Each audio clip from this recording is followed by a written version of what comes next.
Bonjour tout le monde et bienvenue dans Découvre Bitcoin, je suis Roxy et aujourd'hui je réponds à vos questions par rapport à Bitcoin. Nous avons la question de Bivas qui nous dit: Bonjour Roxy, si je vends mes Bitcoins demain, combien vais-je devoir payer en taxes et impôts STP?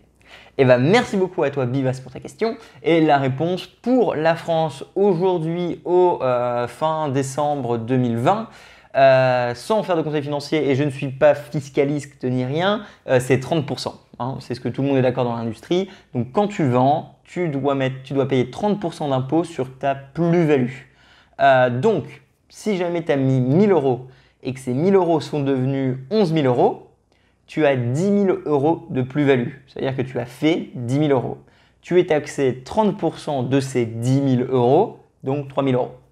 Je pense que je suis bon sur les maths. Ça va toujours être le même calcul, peu importe les montants que vous avez mis. Ça, c'est un scénario assez simple. Tu as acheté, tu as attendu, tu as attendu et puis tu as vendu. Il y a peut-être des variantes qui peuvent exister si jamais donc, tu fais énormément de transactions. Dans ce cas, tu passes dans un système de trader professionnel et c'est complètement à part. Je pense que ce n'est pas le cas de ce scénario. Et il faut également considérer si jamais tu parles dans plein d'autres altcoins. Donc aujourd'hui, il semblerait, et encore une fois, il faut prendre avec des pincettes, j'en suis pas sans, enfin je pense avoir raison, mais il faut que vous fassiez vos propres recherches. Voilà, je ne suis pas fiscaliste ni rien. En France, pour le moment, vous n'êtes pas taxé quand vous faites des transferts Bitcoin crypto. Donc si jamais vous partez vers Tether, si vous partez vers d'autres altcoins, je pense personnellement qu'ils vont nous taxer là-dessus très bientôt et qu'ils vont le mettre rétroactif. Donc je ferai très attention si j'étais vous. Après, voilà, ça c'est mon point de vue, c'est ma spéculation de ce que l'État va essayer de nous faire. Mais soyez quand même vigilants. La meilleure solution vraiment, je pense, outre donc la question des taxes, je vais aller un petit peu plus loin, c'est d'avoir tout clair et précis en fait. Hein. Si vous gardez un historique complet de vos achats avec les dates d'achat, les prix d'achat, et vous gardez exactement où sont vos bitcoins, ce sera beaucoup plus simple le jour où vous allez vendre parce qu'il va peut-être falloir justifier votre plus-value pour garantir que c'est bien ça et c'est pas plus par exemple. Et la justifier, c'est dire d'où vous avez acheté vos bitcoins. Donc c'est pas forcément le plus évident à faire quand on fait beaucoup de transactions, donc quand on est trader par exemple. Mais si jamais vous êtes simplement quelqu'un qui achetez et vous hodlez, donc vous vendez pas, vous n'êtes pas taxé en France pour le moment.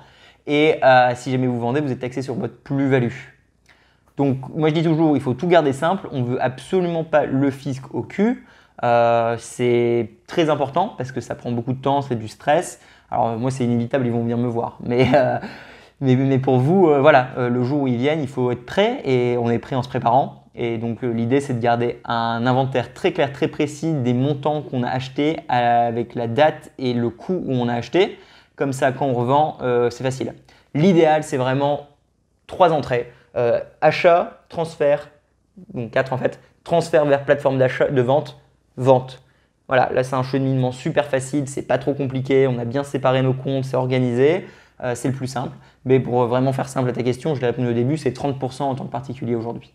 Voilà. Merci beaucoup pour ta question Bivas. J'espère que ça répond. C'est pas le meilleur taux qui existe au monde, mais on est en France et on doit le savoir. Donc voilà.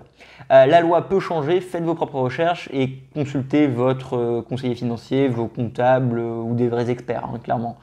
Surtout si on arrive sur des gros montants, on ne veut pas devoir de l'argent qu'on n'a pas. Ce serait un désastre financier. Voilà. Merci pour ta question, n'hésitez pas à en poser d'autres, likez, abonnez-vous, partagez, c'est trop cool, c'est comme ça qu'on va y arriver. Je vous vois très bientôt pour d'autres vidéos et si vous voulez découvrir plus avant votre Bitcoin, j'ai un cours Teachable complet que vous pouvez faire. Allez, à la semaine prochaine, salut!